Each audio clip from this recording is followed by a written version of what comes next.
Before we get into the video, I would like to thank today's video sponsor, and that is Whatnot. For those of you that are not familiar with Whatnot, it is an amazing site or mobile app where you can buy and sell all kinds of items, including Yu-Gi-Oh cards, Pokemon cards, Funkos, Magic, literally anything that you can think of. And tonight, Thursday, April 27th at 9:30 p.m. Eastern Standard Time, I will be live over on Whatnot with a Photon Hypernova box break. Each pack is going to start at the low price of $2 for auction, and if you win a pack, I open it and I ship out every single card right to you. It'll be a great time, and if you use my link in the description to sign up, you get $15 free in site credit, so definitely take advantage of that opportunity. Also, we have shirts in a very limited quantity, Yu-Gi-Oh! Everything channel shirts. Head over to my Whatnot store and take a look if you're interested in those. Bookmark this stream, and I will see you there.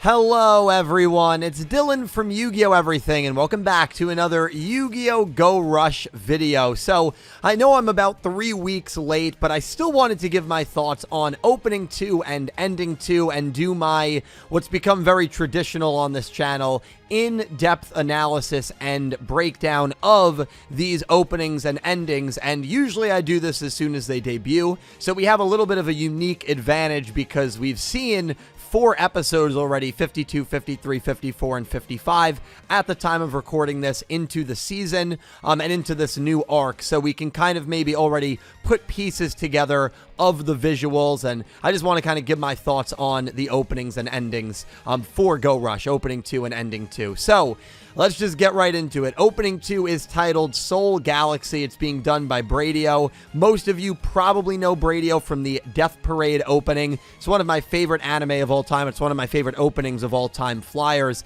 If you don't know that opening, it is a very upbeat and positive and happy opening, and the show is very not happy and upbeat. The show is very much a psychological thriller. I would definitely say it probably falls under that genre. Really deep, really impactful show, and I would not describe the show as happy, even though the opening is happy, and I'm only bringing that up because the entire vibe of this opening, song-wise, is very similar. It reminds me a lot of that. Maybe not to the same extreme of what the show represents, but the season change has definitely brought on a level of seriousness that we maybe have not seen as consistently in our Rush Yu-Gi-Oh! Shows. We already have seen in the very early stages 2 pretty major characters get carded. First of all, we see that carding a character is brought back. We have not seen that feature since Yu-Gi-Oh! Arc 5, so that is kind of how Yu-Gi-Oh! Has always uniquely tackled the concept of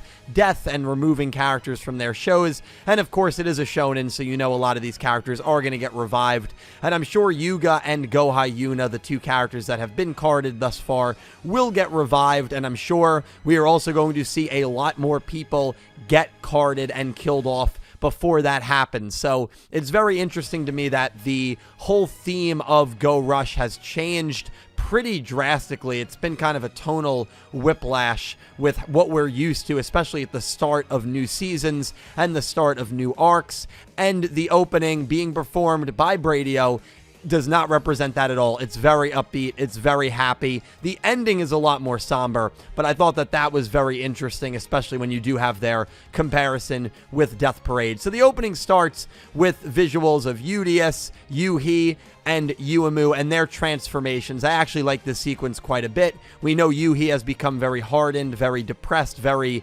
angsty in the years that have passed since Udius was taking care of the war and since our group left Velgears 2 years ago. We then see Manabu and Neanderstar doing some karaoke before being pom-pommed away by Gohai Yuna and Asaka. We get some really cool neon lights. It reminds me a little bit of Yu-Gi-Oh! Arc 5 Opening 6 here, the neon lights and the neon theming. So that's pretty cool. We see the title screen come in, and then we see 5 of our main girls all getting ready to go to school, and just kind of a really fun, probably not too symbolically important screen, just with the screen focusing on Yuumu, who obviously is the most important of the group. We then see Yuhi and Dormammu, and we already know, based on the few episodes we've gotten this arc, that Dormammu is going to be a bit of a pain in the ass for Yuhi. Yuhi wants to be this rebel. He wants to be this angry person who's just done with life and done with society, and then you have Dormammu, this creature that is not letting him let go of the happiness and the person that he once was, and we see that represented here before getting shots of Neanderstar's human form, Mitsuko, Bochi, and London, just seeing more of our characters. We get a cool manga-esque panel of Fisher Sky and Kawai Tell, as well as Meeg-chan and Chupataro, the aliens from early Season 1. We get a cool pan-up shot of Neanderstar and Manabu, both representing MIK. We've already known that these two characters are kind of there just to try to figure out how to undo the carding process. They are clearly not happy and, you know, thrilled to be in MIK anymore. They do not agree with Phaser's takeover and the Yugioh brothers, but they're just kind of there to try to infiltrate the plans. And so it's a cool shot of them not really looking too happy. And then we get a shot of Yugioh's group, which is pretty cool because it tells us that Yugioh is definitely still going to be around. And even though I don't really see a role for him necessarily in this current arc, I definitely do not think it will be long before Yugioh does make his long-awaited, maybe not long-awaited, but soon-to-be long-awaited return. So it's cool to see that group represented here before we see our main three characters get on Valvelgear and fly into space. Will these characters be going into space again?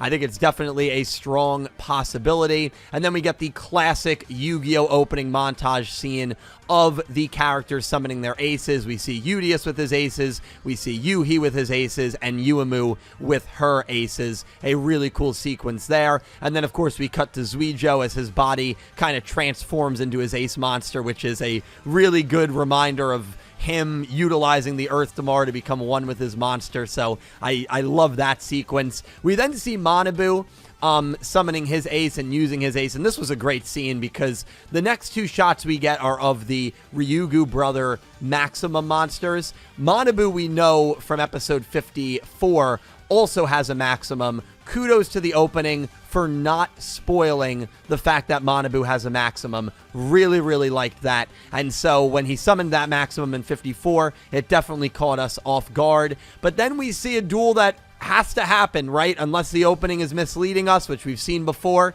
Udius has his duel disc out face to face, a mano with Tremolo, the younger brother of Phaser, of the actual leader, and his Maximum monster is silhouetted out. Now, what's really interesting is we are going into an episode where Tremolo and Yuhi are going to be dueling, so that is going to be a really, really fascinating episode, and a really unexpected one, because Tremolo, in the first episode of this arc, hinted at the fact that he wanted to take on Yuumu, that he wanted to capture Yuumu, specifically Yuumu, and then in this opening shot, we see him actually dueling Udius. So either one of those two foreshadowed duels is not going to happen, or Tremolo is going to go around the horn and duel literally all three of our main characters. So that's an interesting thing to keep an eye on. We get a cool switch to Phaser and his Maximum, the one that he used to blindside Yuga and ultimately defeat and kill off Yuga at the beginning of this arc. We then get a cool shot of Asaka's ace. We know that she has already dueled this arc, and I believe she has a duel coming up in a couple of episodes, so she'll be dueling a lot before seeing Go Hyuna looking sad, maybe even crying. You can't tell if she's crying because there is rain all over her. Haven't we seen this shot before in many Yu-Gi-Oh! Openings?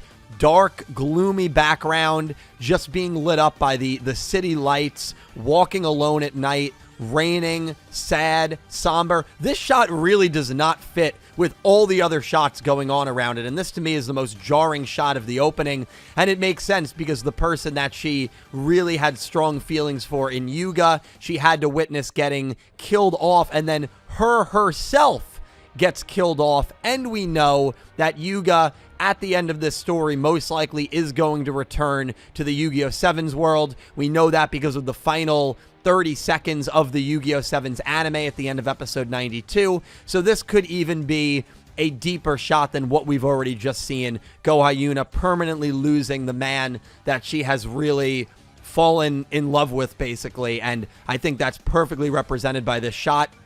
We then see a few more shots of the Ace Monsters before flashes of all the organizations. Yuumu and Yuhi jump onto the screen to support Yugioh, and that is the end of the opening 2 visuals. A lot of common Yu-Gi-Oh shots of characters summoning their Ace Monsters, and some silhouetted monsters like Tremolos, which I'm sure we're going to get. A foreshadowed duel of Tremolo versus Yugioh, which I'm also sure we're going to get at some point.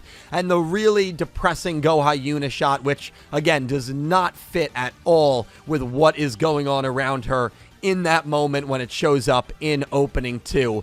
Ending 2, I'm not going to really talk too much about. The song tone fits much more appropriately to what we've seen so far this season than the opening does, and it's been a really good transition to see 2 death scenes at the end of 53 and 54, and then transition into this ending, this really sad song, and I like that a lot. It's just a scroll down of our characters floating around in the galaxy, still renders. It's a little...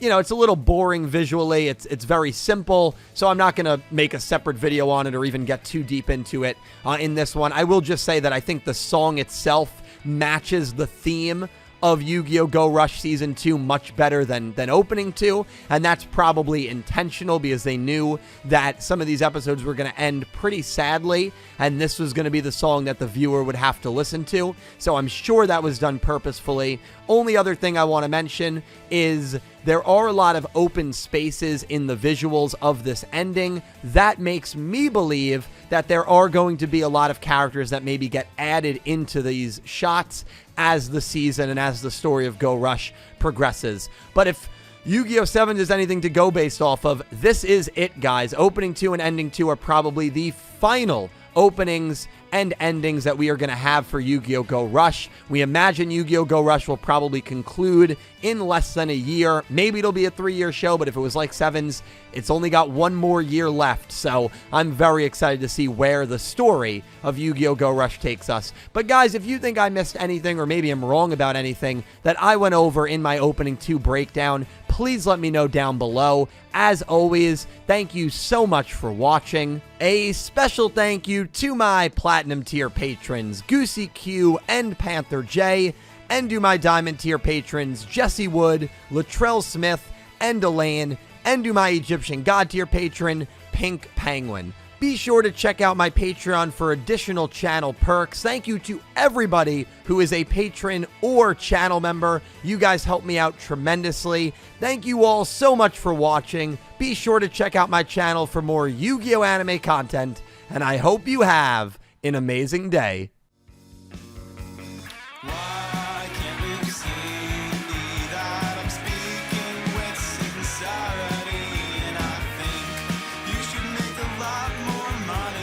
It's what's best for